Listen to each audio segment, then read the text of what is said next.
Bienvenue dans mon jardin. Donc là, je vous présente mes iris qui pour l'instant ne sont pas encore en fleurs. Et on va se rapprocher pour voir ici donc les rhizomes. Donc voilà ce qu'on appelle des rhizomes. Donc vous voyez que ce rhizome là, en fait, a ensuite donné cette partie-ci l'année suivante. Et là, on voit que c'est la partie qui a donné des fleurs l'année dernière que j'ai arrachée, qui donne cette année cette partie-ci du rhizome et puis celle-ci là tout en bas.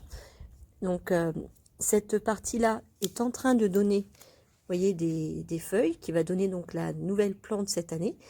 Et en fait, la plupart du temps, les rhizomes donnent deux ou trois parties qui vont ensuite être à l'origine de deux ou trois plantes différentes.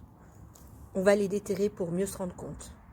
Voilà, donc là j'ai tiré comme j'ai pu pour essayer de détirer les rhizomes d'un des iris.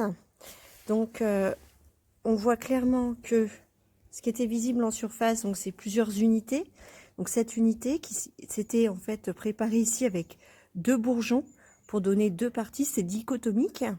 Cette partie-ci, l'année suivante, qui s'apprêtait à donner donc un bourgeon là et un autre ici. Donc celui-ci a été abîmé, soit par des animaux, soit par un ballon de hand, j'en sais rien.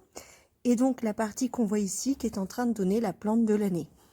Si on regarde par en dessous, je pense que vous voyez nettement en fait les racines hein, de cette plante. Je change un petit peu la direction de la caméra pour que vous puissiez bien voir.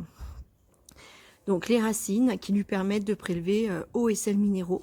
Donc chaque année, on a une unité de végétation qui se met en place et qui donne 2 ou 3 unités pour l'année suivante. Donc il y a bien une multiplication végétative puisque c'est un rhizome et non pas une fleur qui est à l'origine de ceci, et une multiplication puisque à partir d'une unité, on en a plusieurs qui se forment.